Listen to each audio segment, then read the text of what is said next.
Oui, câlin maman. Alors, comment je fais pour l'endormir? Alors déjà, c'est une routine toujours pareille. Je ferme les volets de la salle à manger, j'en laisse qu'un seul d'ouvert. Mais globalement, je mets déjà la pièce, voilà, je mets en atmosphère dodo. Son lit, tout est préparé. Il y a juste une micro-veilleuse pour que je puisse voir où est le lit dans la chambre. Tout est dans le noir, les volets fermés, les rideaux tirés. Plus un bruit dans la maison, mais genre plus un bruit, tout le monde ferme sa gueule clairement. Bien évidemment, aucune télé allumée, il n'y a jamais aucune télé. J'ai des télés dans toutes les... Elles ne marchent plus depuis que ma fille est née, on n'allume plus du tout les télés.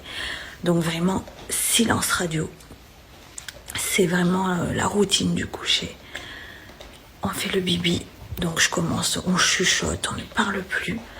Donc je l'embrasse, je lui dis bonne nuit, je lui dis que je l'aime. Pendant qu'elle prend son bibi, je fais tu fais le pipi et tu vas faire le gros dodo mon amour. Et je l'embrasse pendant qu'elle boit son biberon. Et là je me tais, silence radio, et elle me regarde, et elle tête comme ça, elle me regarde dans les yeux. Et là je parle plus. Elle finit son biberon, quand elle arrive vers la fin, ça ralentit. Et je vois ses petits yeux, il faut plus bouger, plus rien. Et on attend. Mais par contre s'il y a le moindre bruit, elle se réveille, quoi. Si Tiger il bouge, il se lève d'un coup, faut vraiment silence radio, quoi. Et là elle s'endort. J'attends quelques minutes. Une fois qu'elle dort bien, je monte tout doucement, mais genre dès qu'elle bouge, je m'arrête.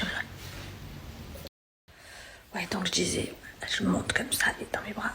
Je m'arrête dès qu'elle bouge. J'attends. Hop, et je remonte doucement, doucement. Hop, je la pose dans son lit, donc je l'accompagne au maximum mon corps le plus collé possible à elle, qu'elle sente pas d'un coup, qu'elle se sente pas tomber dans le lit, quoi. Je la couche, je lui fais un bisou. Hop, j'éteins la veilleuse, je sors et je ferme la porte de la chambre. Un coucher merveilleux et elle se réveille pas. Donc voilà, c'est comme ça et c'est plus autrement maintenant, c'est le coucher merveilleux.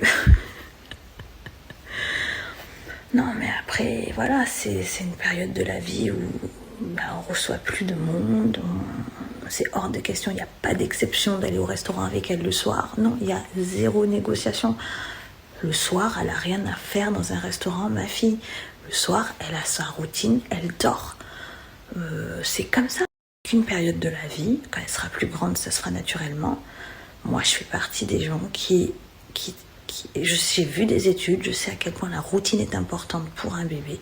Je peux pas imaginer exceptionnellement amener ma fille au restaurant le soir. Non, ma fille à 19h, elle est KO, elle a qu'une envie, c'est de dormir. Donc pourquoi je ferais autrement en fait? Non. Moi, c'est vraiment mon avis personnel, je juge pas, chacun fait ce qu'il veut. Mais quand je vois des bébés le soir dans les restos, maintenant que j'ai un enfant, je me dis mais waouh, mais ce bébé il devrait dormir. Enfin, qu'est-ce qu'il fout là? Maintenant que je suis maman, alors il y en a ils diront non mais la vie s'arrête pas. Eh ben si, pour l'instant ma vie s'arrête, c'est ma fille ma priorité. Ma fille le soir elle a qu'une envie, c'est dormir et elle dort très bien. Donc voilà, moi c'est vraiment très routinier. Pour l'instant, tant qu'elle est bébé, il n'y a pas d'imprévu, c'est